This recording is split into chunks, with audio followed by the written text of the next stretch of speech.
Oh, we got 10 viewers now, Jess. And Great. let's just start exactly at 7, eh? Okay.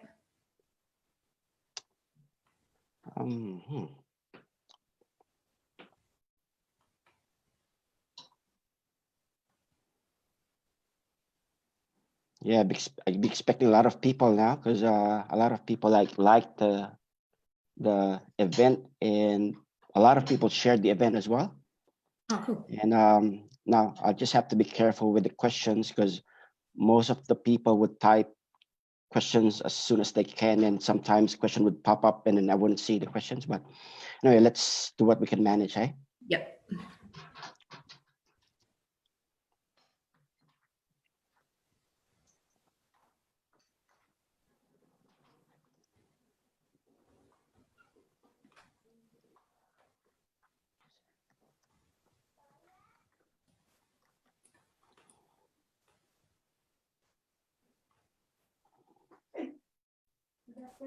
And some I can see are hosting like watch parties, Jess. I don't know if you know about watch parties on Facebook.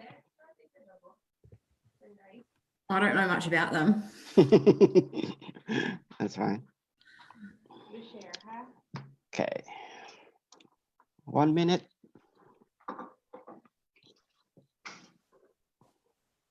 No pressure, Jess. You may just relax and. So you're doing these every week? Yes. On different topics every week, and Yeah. it's just this is the first one actually. So lucky first.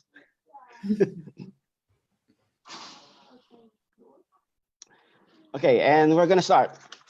And magandang gabi po sa lahat, and welcome to episode 1 ng Usapang Batas with yours truly, Atty. Bagsic.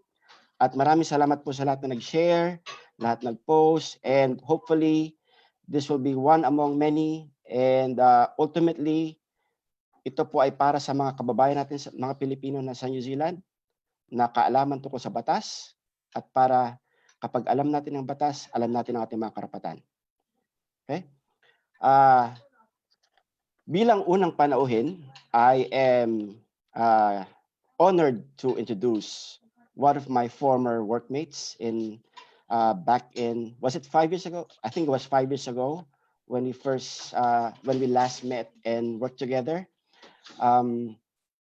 She is now a senior solicitor sa isa sa mga pinakamalaking law firm sa New Zealand, na Anderson Lloyd. And Anderson Lloyd ay may mga offices sa Auckland, sa Christchurch, Queenstown, and Dunedin, where our guest is based.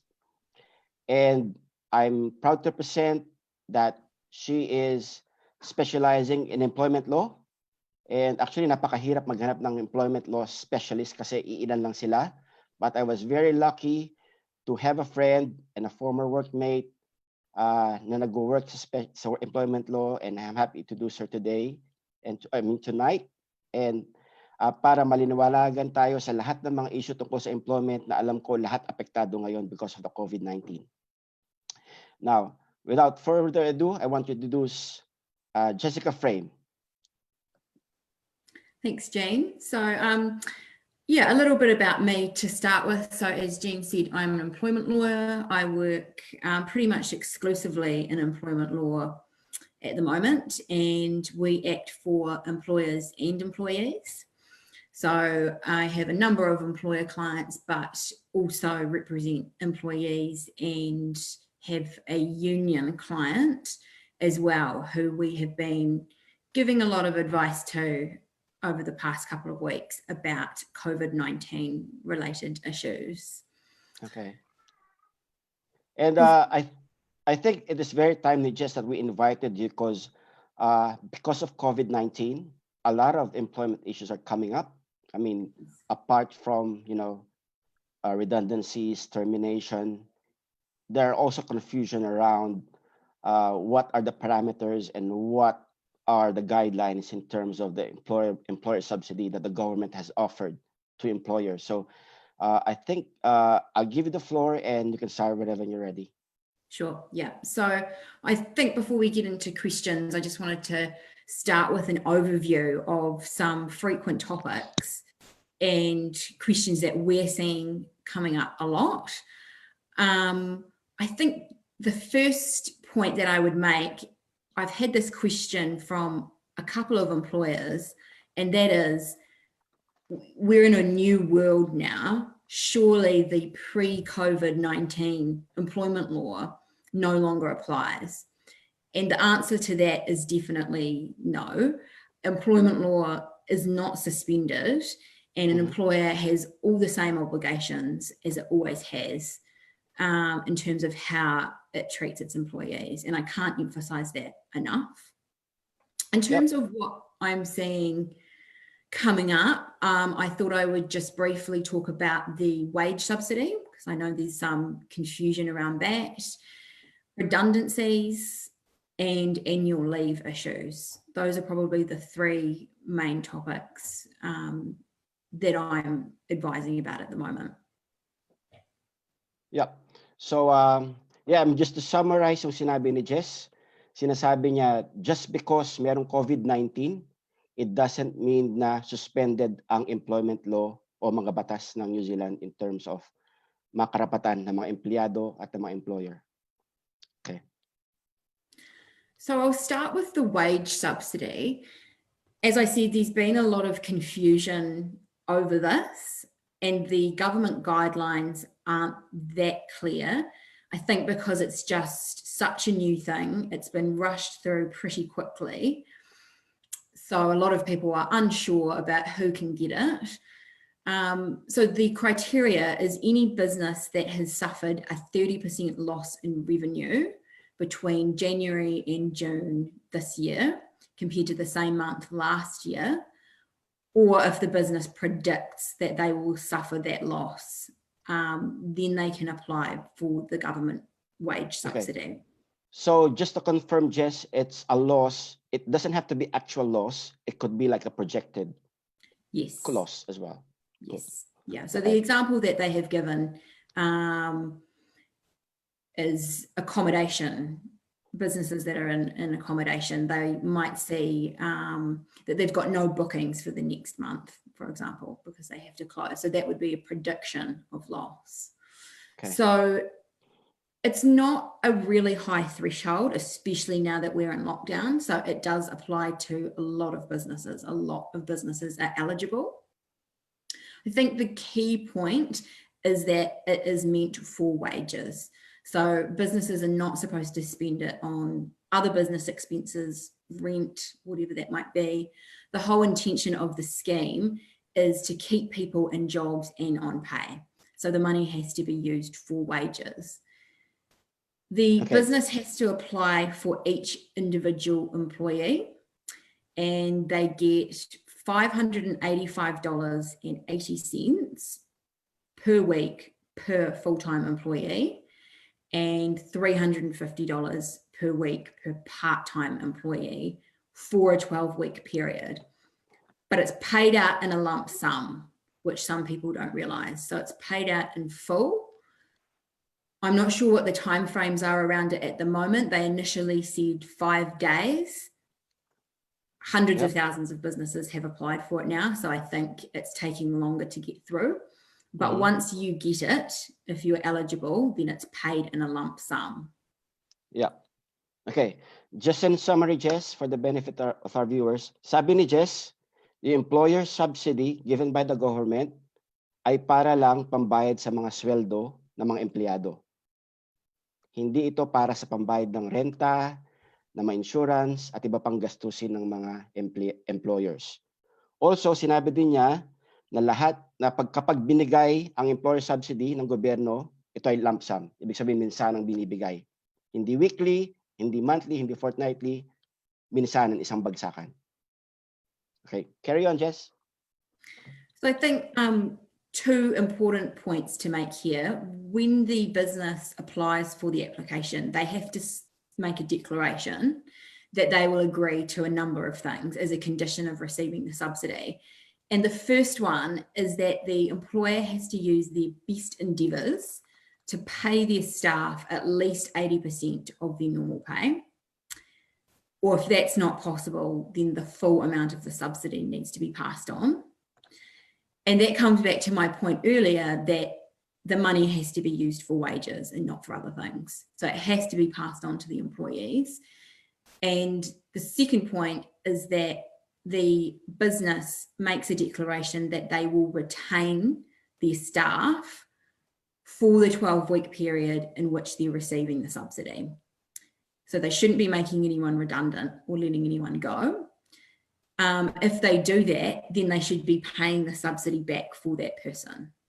So this is something that we're hearing quite a bit of, that businesses are claiming the subsidy, but they're not passing it on because they're actually letting people go when they've claimed the subsidy on behalf of that person.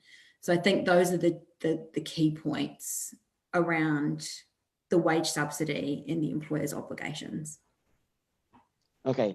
So in summary, sabi ni Jess, kailangan kapag natanggap ni employer yung subsidy, dapat as much as possible kayanin ni employer na bayaran yung mga sweldo, yung usual na sweldo nyo o yung karaniwang tinatanggap nyo ng at least 80%. And then kung hindi nakaya ng employer o ng negosyo, then dapat yung buong 585. So doon pa lang papasok yung 585 na ipapasa sa inyo. And kapag natanggap ito ng employer, sabi din ni Jess, dapat walang redundancy na mangyayari. Kasi kung may redundancy na nangyari, dapat ibalik ng employer yung natanggap nilang subsidy. So that is just a really sort of general overview of the wage scheme. I'm sure there's some more specific questions about that. I did want to talk briefly as well about redundancies, which is a sad reality at the moment when businesses are not earning revenue. Even prior to the lockdown, there were businesses that were struggling in the tourism sector in particular. But now, with many businesses having no ability to operate at all, they are, of course, going to be losing money and are going to be looking at ways to cut costs. And as part of that, that will inevitably involve employers looking to reduce their wage bill. Okay. So, sabi ni Jess, dahil na yung nararamdam natin is lockdown ngayon, ang redundancy ay malamang inevitable. Ibig sabihin, hindi may iwasan. Kasi maraming negosyo na nakasara, maraming hindi nag-ooperate, at hindi rin may iwasan talaga mag-reduce ng staff. At ito ay isa sa kanilang mga ways o paraan para makatipid at maisalba ang negosyo. Yes, so yes. A couple of points on redundancies. There are two main boxes that an employer needs to tick when they are making an employee redundant. So the first one is that they have to have a genuine commercial reason for making someone redundant. And in the current climate, that's probably not going to be hard to achieve. It could be that there's no work for you to do because there's not any customers, or the company can't afford to keep paying you when it doesn't have any revenue coming in. So we're seeing businesses shut down altogether where the entire workforce is laid off, or we're seeing businesses that think that they can keep operating post-lockdown, but with reduced staff members. So it might be that they're cutting their workforce by 50% or whatever it might be. That being said, an employer can't just use COVID-19 as a blanket excuse to make people redundant. They have to back it up with supporting information, and employees have a right to access relevant information when an employer is going through a restructuring process, and that might include financial information. So you are entitled to ask for that to support the employer's claims that they need to make you redundant. Oh, that's really powerful, Jess. I mean, because I know some employers are hesitant to share their financial statements to other people, more to employees. So are you saying that this would be a valid ground to officially request a financial statement? if an employer asks for it in terms of redundancies? Yes, so there's some information that will be commercially sensitive that an employer will be able to withhold, but they have to give you rationale for why they're making you redundant. So I think that would have to include some facts and figures. Okay. It's not enough just to say we're not in a position to employ you any longer. The employee can look behind that. Okay. Now, I'm just going to summarize what you've said, Jess. Sabi ni Jessica, sa redundancy, merong dalawang criteria or kailangang ma-achieve bago mangyari ang redundancy. Una daw, dapat merong genuine commercial reason. Ibig sabihin, kailangan may dahilan kung bakit kayo nare-redundant. At sabi niya, sa panahon ngayon, COVID-19, parang madaling ma-achieve yung genuine commercial reason dahil maraming ang negosyong nakasara, maraming mga bookings na hindi pwede, maraming mga hindi nagtatrabaho, walang customers, walang sales, walang commercial activity. So parang madali lang i-prove or madali lang gawing reason ito ngayon ng employer. Kaso, sabi ni Jess, kahit madali yon, dapat pa rin merong mga ebidensya or supporting information sa employer. Hindi basta-basta ginagamit to, kailangan pa rin merong mga proof or ebidensya na gagamitin na pwedeng hingin ni empleyado. Okay, Jess? Now we go on to your second requirement, Jess? Yes, so that's the first point. The second key point, and I think this is the one that we're seeing employers not follow, is that the employer has to have a fair process when they're making someone redundant. And the key part about that is consulting with employees about a proposal to make them redundant before a final decision is made. So I've heard lots of examples of employers simply saying, you know, we're losing too much money, you no longer have a job with us, and that's it. So a decision is made without there being any consultation process. You can't do that. By law, the employer has to ask for your feedback and for your comments on a proposal to make you redundant before a final decision is made. And the rationale around that is that employees might actually have some really valid points that mean a redundancy situation could be avoided. So they have the right to provide feedback and to comment on what you're proposing to do before it actually happens. And so that's a really important part of the process. And as I said, I think it's one that's being overlooked at the moment. Employers are stressed out, they're anxious, they want to make decisions quickly.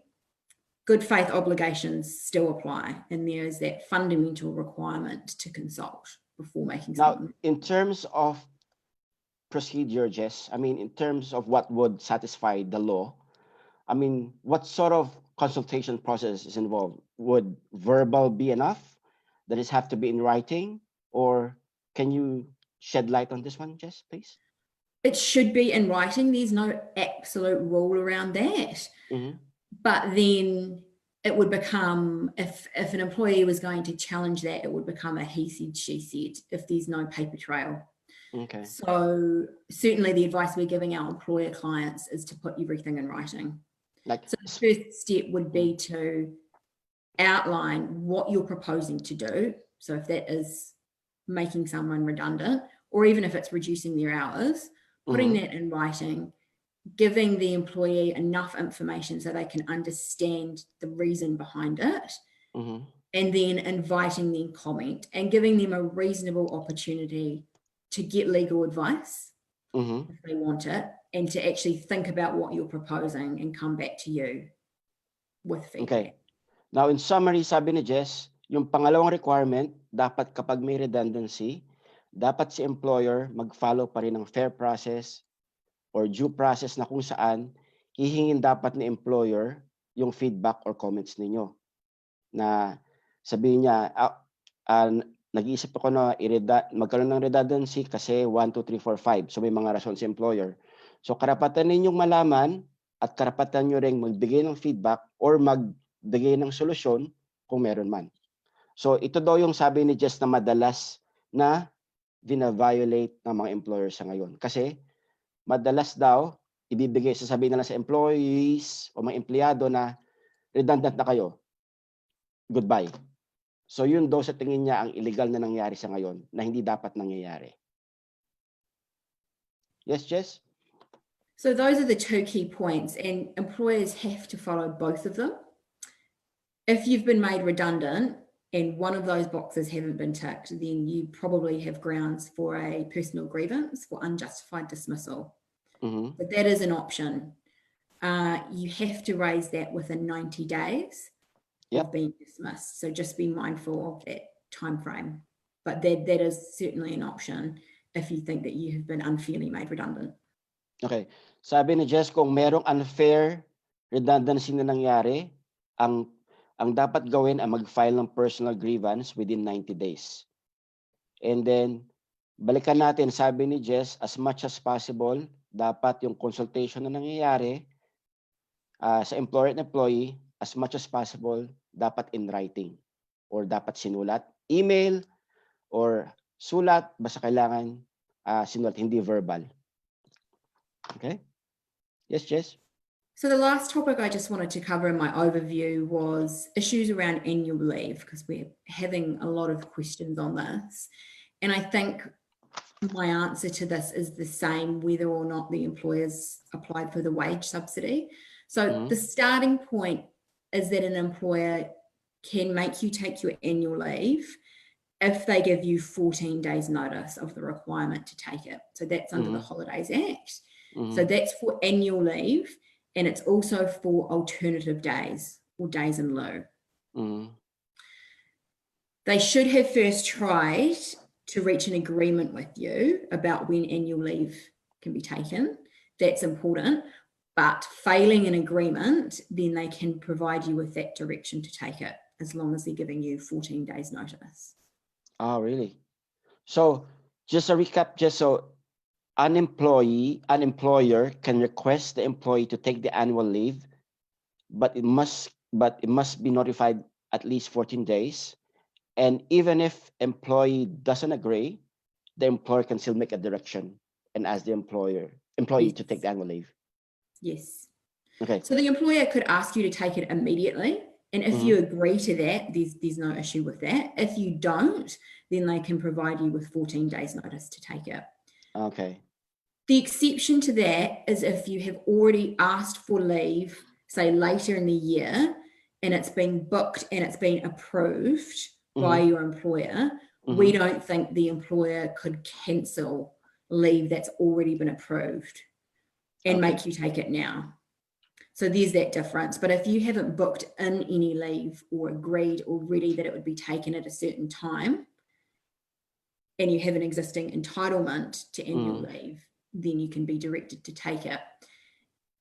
And I know that seems really unfair, especially where you might be in a workplace where some people have lots of leave and they might have been saving that for something in particular, where other people might not have any leave because they've used it. So it does create a disparity. And what we're saying to our employer clients is all of your employees will be in different situations in terms of their leave, and some will be quite happy to take it and others will be quite disadvantaged by being forced to take it. So if you as an employee are being made to take your leave and you're concerned about that because you need to use it for something down the track, our suggestion is to have a conversation with your employer, and they should listen to you in good faith if you have a good reason why you don't want to take your leave now. So, but ultimately, the employer can give you that direction to take it. Okay. So, in summary, sabi ni Jess, ang annual leaves, pwede kayong i-force annual leave ni employer, pero dapat merong 14 days notice. Ibig sabihin, sasabihan muna kayo na, Jose, Juan, kailangan mo mag-take na annual leave, pero dapat in 14 days. Kung umuo kayo, then pwede nang gamitin yon. Pero kung halimbawa, humindi kayo, kailangan palampasin mo ng 40 days, then karapatan pa rin ni employer na i-enforce yung forced annual leave. Okay? Pero exception lang daw, sabi ni Jess, is kung meron na kayong approved annual leave before pa mangyari ito. Okay? Yes, Jess? So we've had a lot of questions around whether the employer can still require their employees to take leave when they're claiming the wage subsidy. And this has been a grey area. There was very little guidance initially around how the wage subsidy interacted with annual leave. But we think that employers can still require you to take your annual leave, even when they are getting the subsidy. And I say that for a couple of reasons. So the first one is the requirement for an employer using the subsidy is that they use their best endeavours to pay their staff 80% of their normal pay. If employees are taking leave, they're getting their full pay, their full wages or their salary. So that requirement is being met. The employer's wage costs include their annual leave costs. Okay. So leave costs are part of wages. So would this be like situations where the employer would give the 585, for the 80% of the subsidy to the employee, then the 20% will be annual leave? That would be legal, because this is what is happening for most employees at the moment, I think. Yeah. So we think you can legally top it up with annual leave, the subsidy. Yep. But we are finding that some employers are just requiring leave to be taken in full. So a full day, a full week, whatever the employee has, and not as a top up. And because the requirement is to pay employees at least 80%, and they're still getting paid when they're taking annual leave, we think that employers can get away with that. Okay, and so far it hasn't been tested because we're in we're in such new area. I mean, this is Exactly. groundbreaking, I suppose. This has never happened before, so this Exactly. hasn't been tested. The government have come out with some guidance around this, and they've said the employer cannot unlawfully compel or require any employees named in the application for the subsidy to take their leave. But the key word there is unlawfully.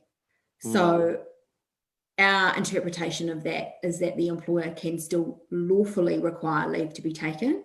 So that would mean giving the appropriate 14 days notice. Yeah. An unlawful requirement to take leave would be to demand that it's taken immediately.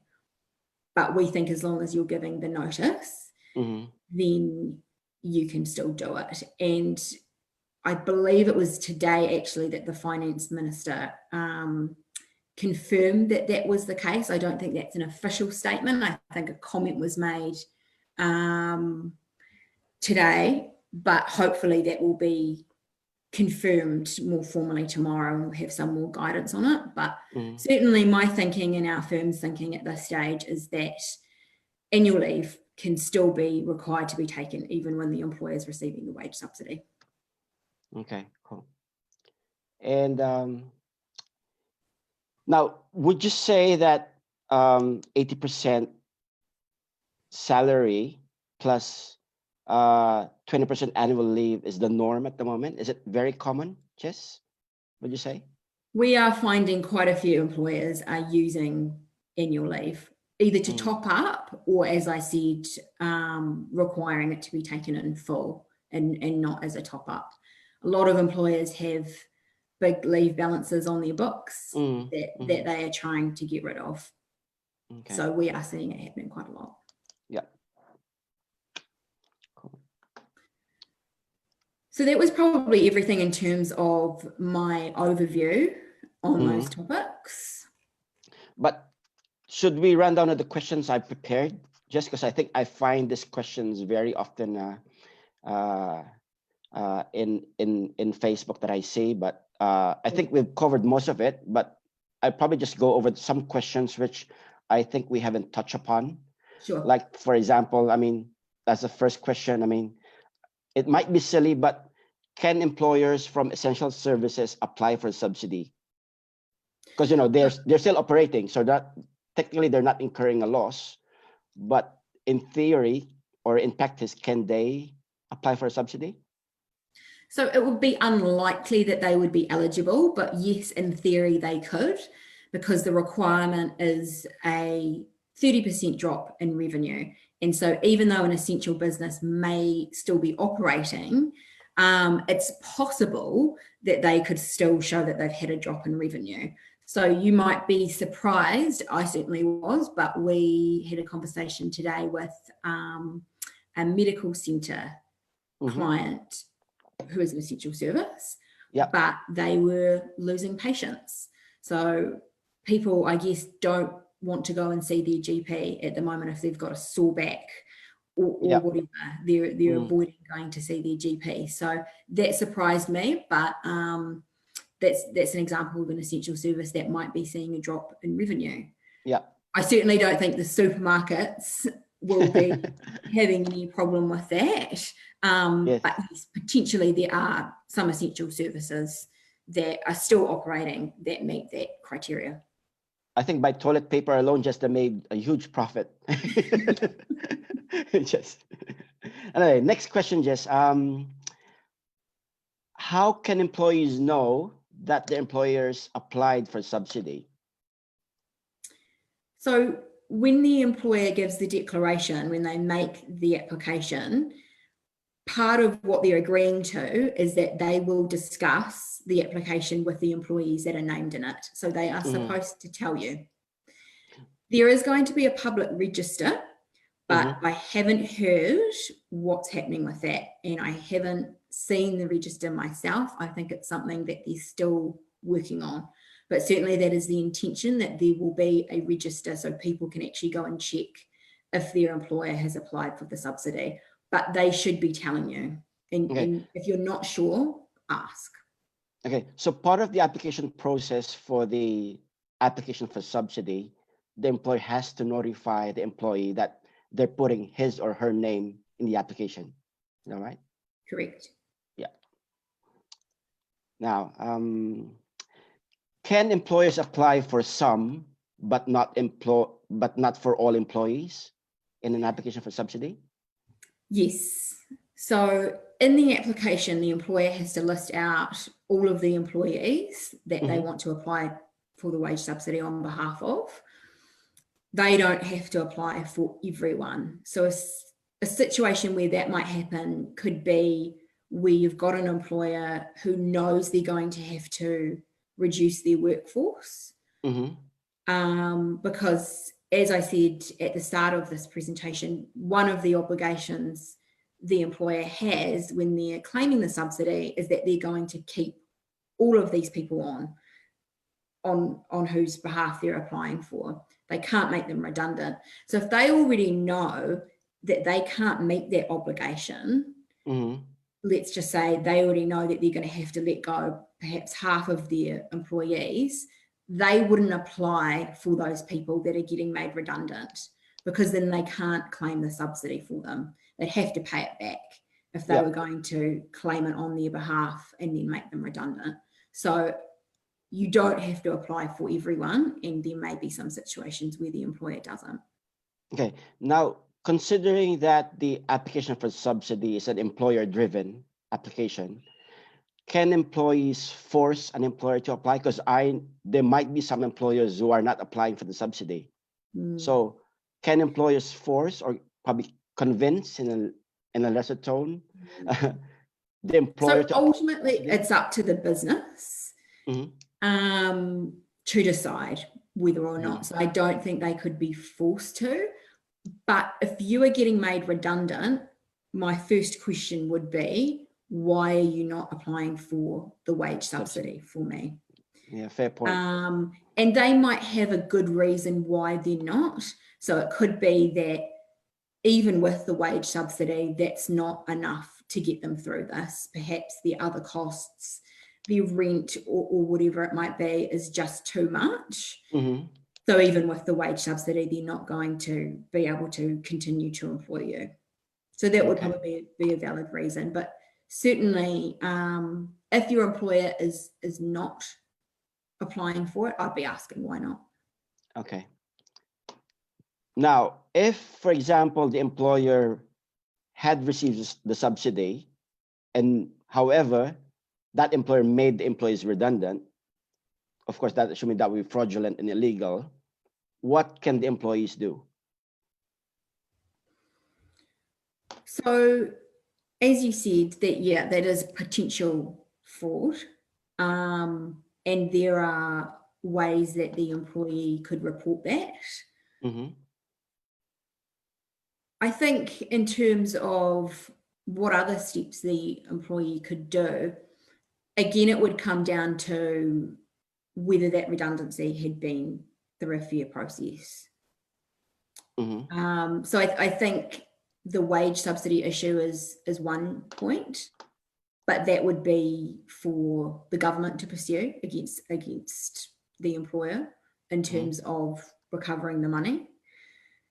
The employee's options would be to raise a personal grievance if the redundancy was not fairly followed out. So if there wasn't that full fair process and the genuine commercial reason, then the employee's options in terms of legal proceedings would be for a personal grievance. Yep. So apart from answering to the employees, the employer has to answer to the government for being fraudulent as well.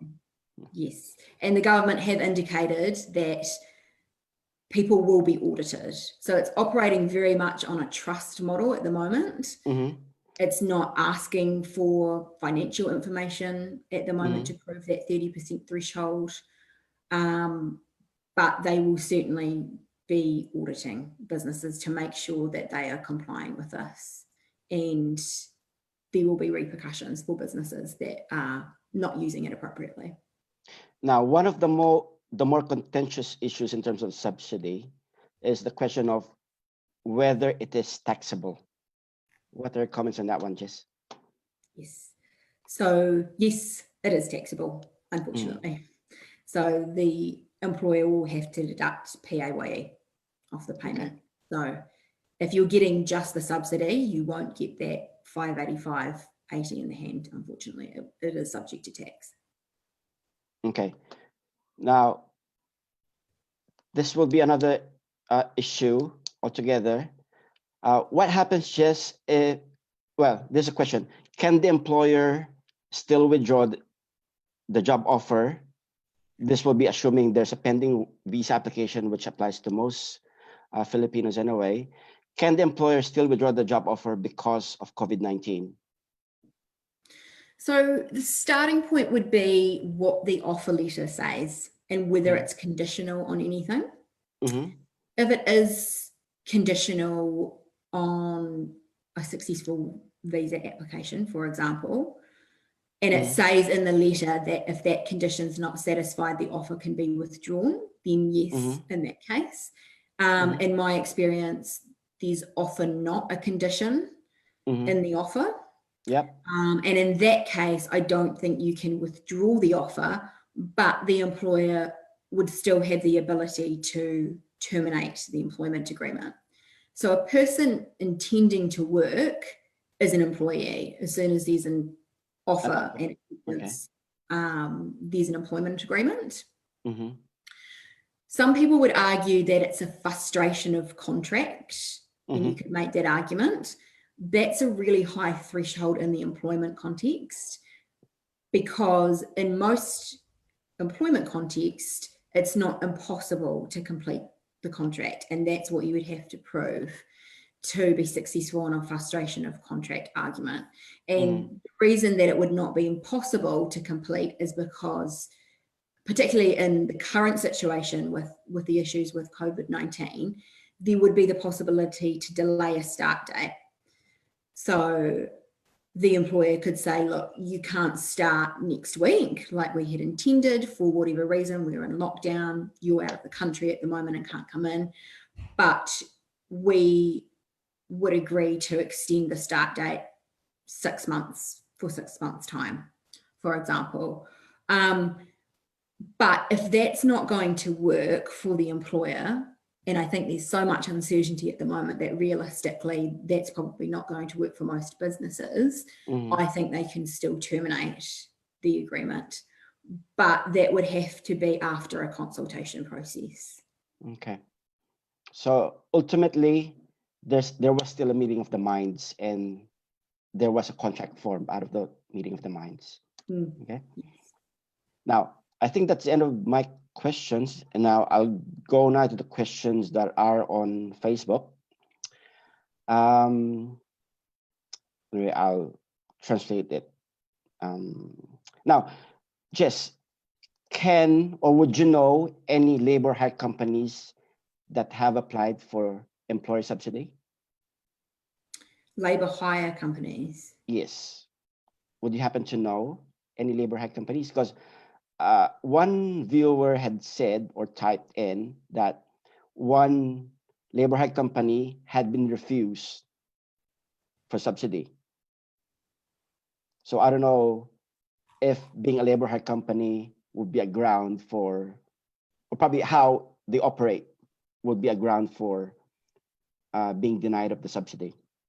I don't think that in itself would exclude the company from being able to apply for it, but perhaps they fell down on one of the other criteria. So they couldn't demonstrate the 30% loss in revenue, for example. But it's fairly wide. The scheme is fairly wide, and it applies to employers, but it also applies to contractors who are self-employed. Yes. It's intended to capture almost every employer, anyone. Almost everyone. As many people as possible. So I'm not sure why they wouldn't be eligible. As I said, perhaps they fell down on one of the other criteria. Yeah.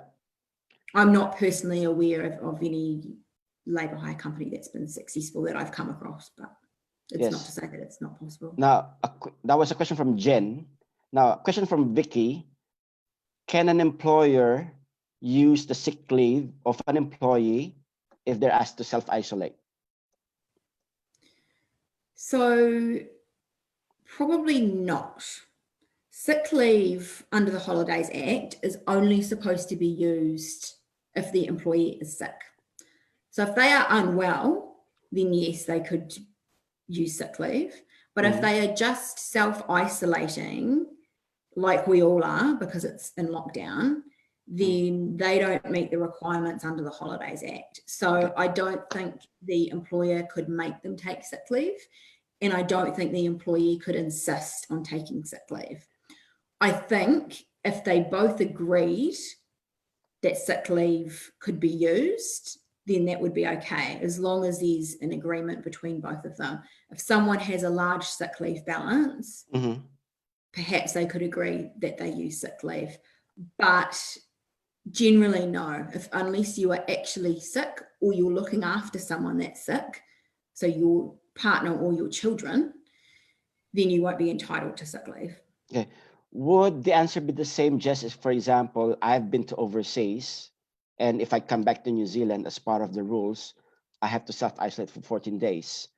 Would that be the same answer to? Yes, it would be, because again, you're self-isolating because of government requirements. You're not actually unwell yourself or caring for someone that's unwell. So that wouldn't trigger the Holiday Act criteria. Okay. So, but ultimately, an employer and an employee can agree whether or not to apply the sick leave.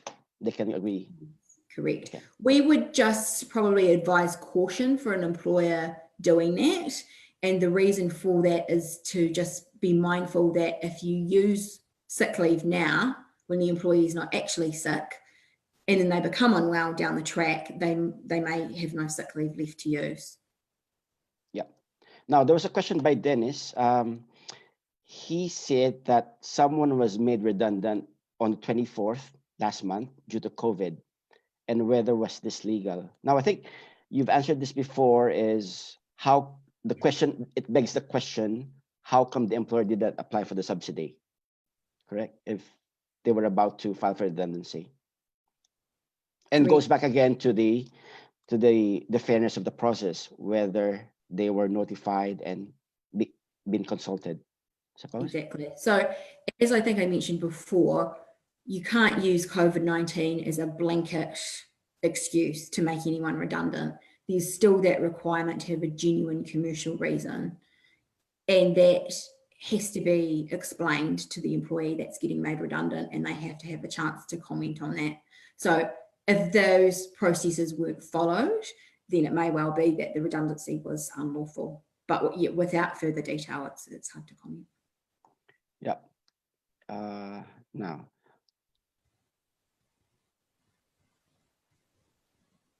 Now, from Jonathan, would employers have to pay their staff for normal working hours or the guaranteed hours in an employment contract for a week? So this is another gray area. Mm-hmm.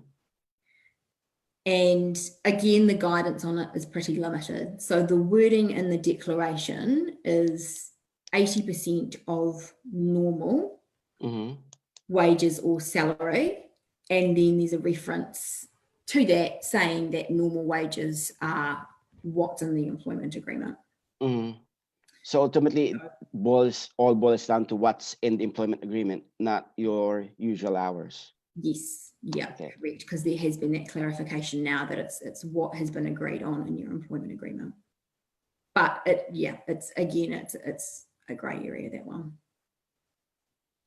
I think Christian asked the same questions. How will we know if the employer applied for the subsidy? I think you talked about the register, but it's not publicly available at the moment, Jess? Is that right? Not that I'm aware of. So I would encourage everyone to regularly be checking the website. So the best website to get information from about the scheme is Work and Income website. If there's going to be a register, it will be on there. So I'd be regularly checking it. I think because so many businesses have applied for the subsidy, it's going to be a time-consuming process to get all that information online. But certainly they have said that there will be a register. So I think we just need to watch the space. Yep. From Michael, I think this is an observation, not really a question. He said that one reason why employers got denied for the subsidy is that the employer did not return the PAYE to IRD. So right, yes.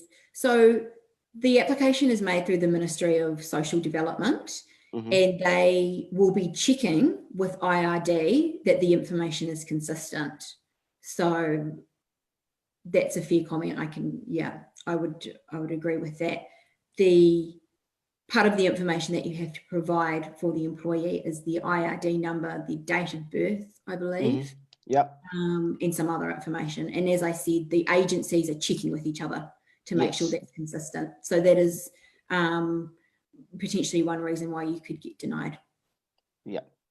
Now from Jennifer, I mean, where would casual employees fit in this employer subsidy? So there is an ability for employers to claim the subsidy for casual employees. If they had a reasonable expectation of working over the lockdown period. So casuals are not excluded. Okay, but in terms of determining the number of hours, because I think casual employees are on a as-needed basis, Jess, so where do you think, how much the employer could claim for casual employees if they work on as-per-need basis? I'm not entirely sure about that, and there might be more information on the website around casual employees. I think it would be based on what work they have been doing recently or an average to work out whether they fit into a full-time or a part-time employee. I would imagine for most casuals, it would be part-time. Yeah.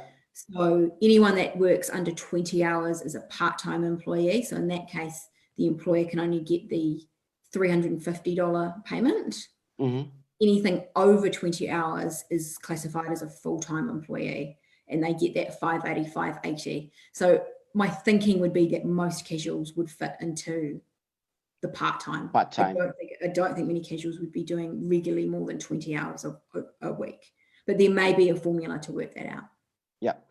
Now, question from Eugene. Good evening. What if the employer applied for the subsidy, but they told us to go back to work? Is it possible to refuse to go back to work?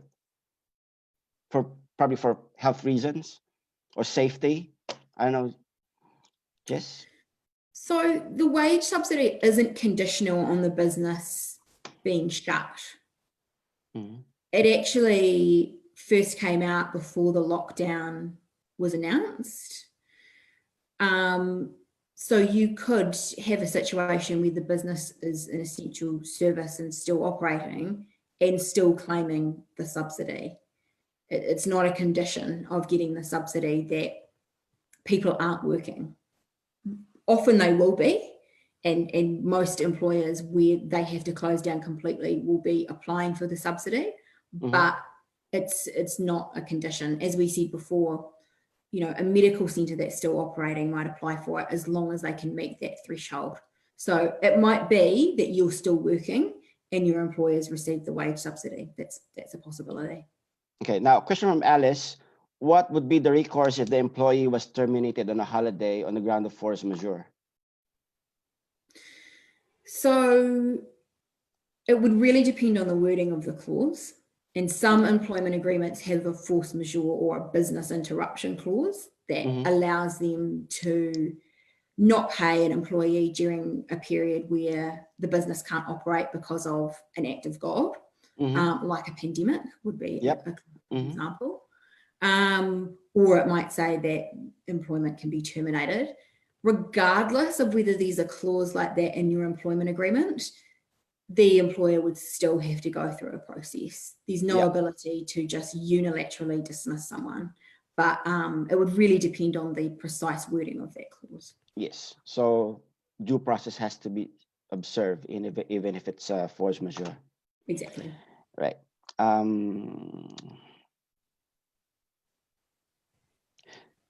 From Dodong, on essential businesses, can they apply for wage subsidy for high-risk employees?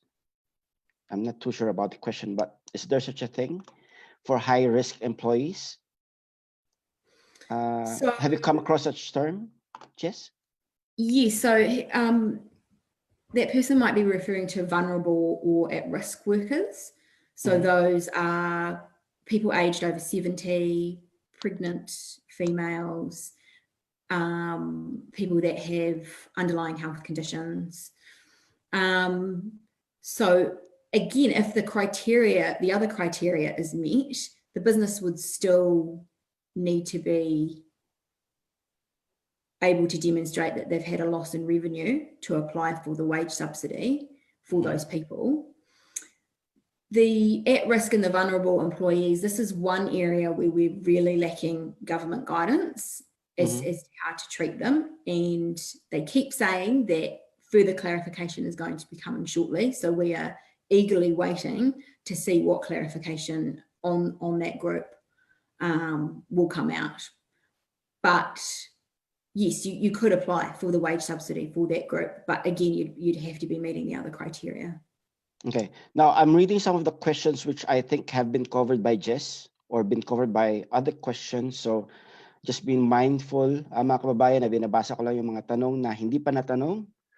And it's taking me a bit of time because I have to translate for you, Jess.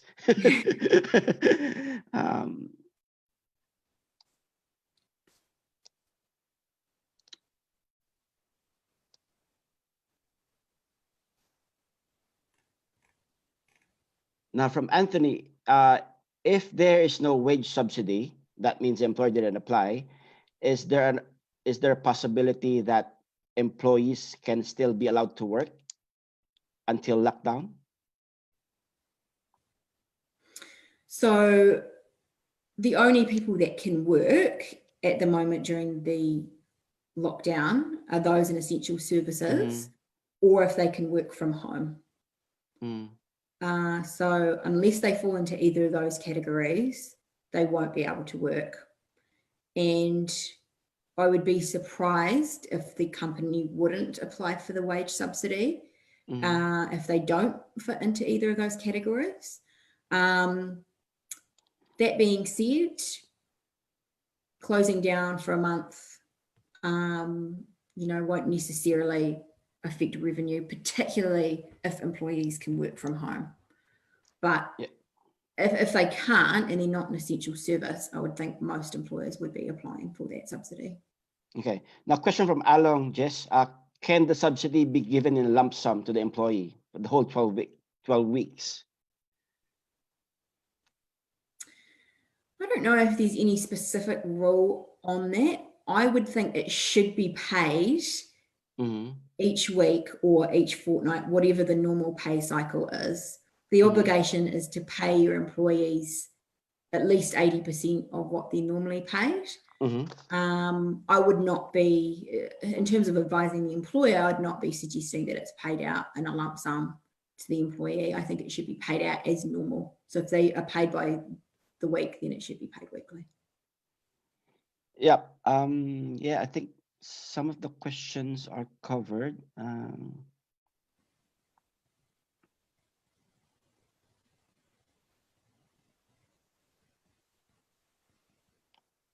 Now these are really quick questions. They keep falling down.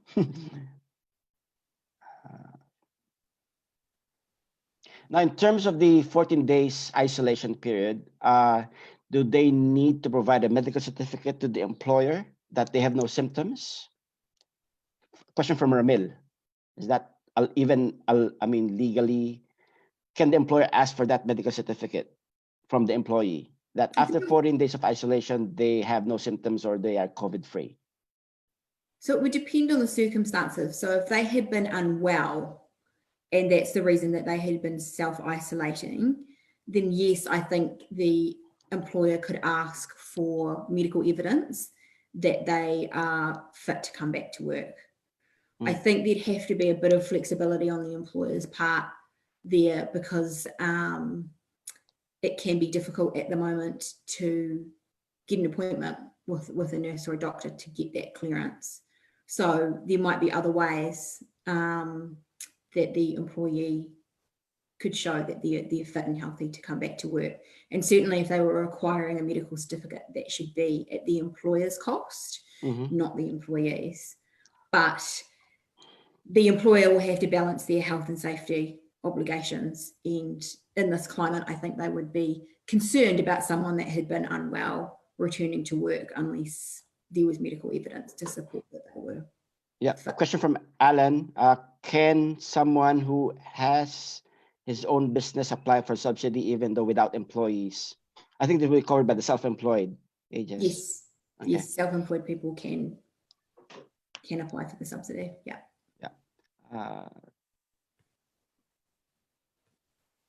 Now, from Karen, what if I usually work at night and I'm normally paid night shift allowance?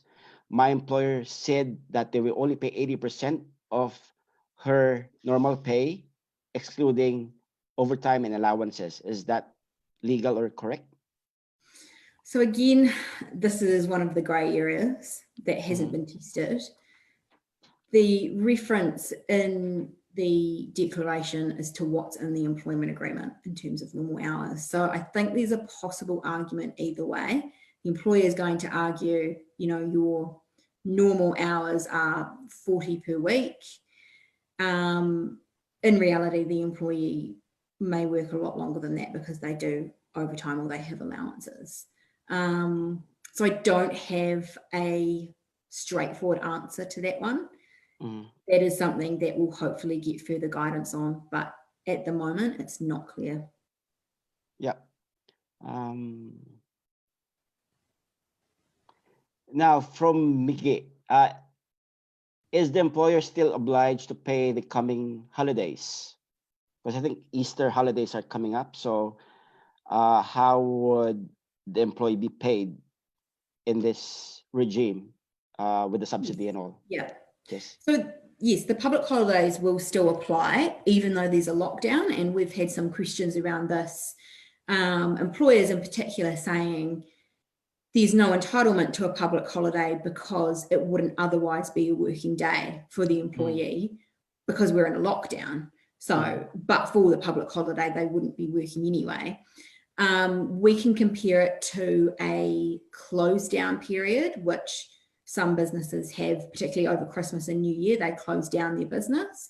And in those situations, you can't just say, because it's a close down, it's not an otherwise working day. So we think the same applies here, in that the public holidays are still payable. Yep.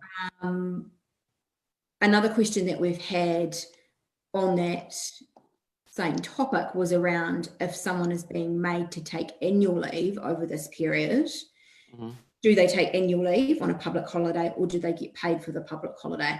And the answer to that is that they'd need to get paid for the public holiday and shouldn't have an annual leave day deducted, because there is a provision in the Holidays Act that says when you're taking annual leave over a period that includes a public holiday, the public holiday can't be treated as annual leave. Yeah, and for this, our essential workers, if they work on a holiday, they would pay time and a half plus a lieu day. So that would still apply. Correct. Yep. For essential workers or essential workers or anyone that's working on a public holiday. So someone that's working from home who works on a public holiday would be entitled to time and a half for every hour worked. And if it's a day that they would normally otherwise work, then they also get that alternative day, or the day in lieu. Okay, so I'm just reading some double up questions. So mga kababayan, wag kayo ma-offend kung hindi binasa yung mga tanong nyo, kasi na-feel ko lang na na-cover na namin to o meron na nagtanong to at nasagot na. Okay, so pasensya na. Now, question from Alice: how should the employee be paid during the 14-day notice for annual leave? So that depends on whether or not the employer has applied for the wage subsidy.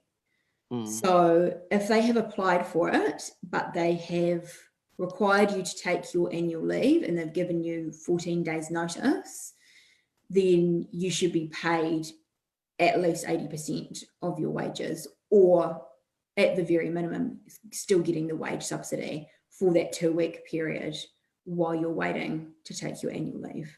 Now, question from Yana, just can the employer reduce the hours of the employee? Like, for example, she's used to work for 40 hours.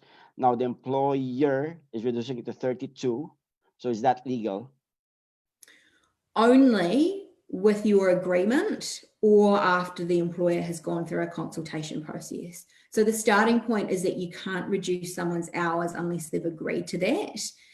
If there's no agreement, the employer would have to go through a restructuring process, which is the same process that they would go through if they're making someone redundant. So explaining the rationale behind why hours have to be reduced and asking for your comment and your feedback before making that decision. So no, they can't just do it unilaterally. So ultimately, there has to be a variation signed by both employer and employee before reducing the hours. Yes, ideally. Ideally, it should be agreement, and it should be captured in a variation agreement. If there's no agreement, the employer can still do it, but they have to go through that full process first. Yeah. And also, I'll be skipping yung mga immigration questions, just to be, para employment lang tayo ngayon.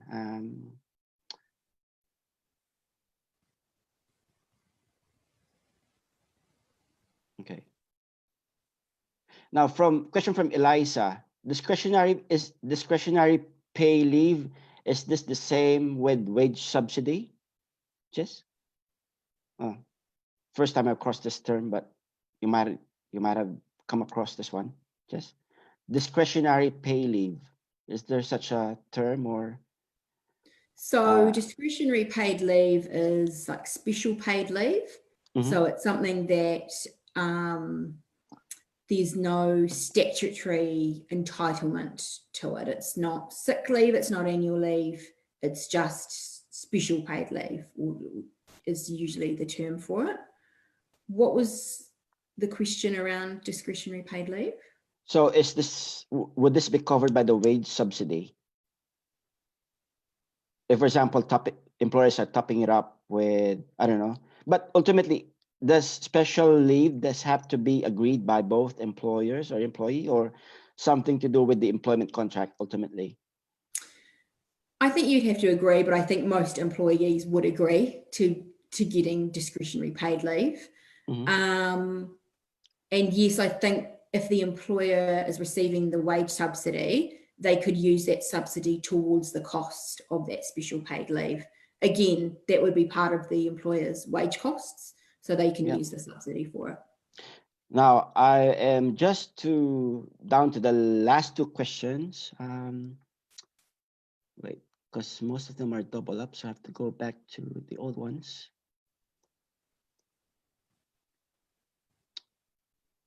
It's not letting me go back to the old ones.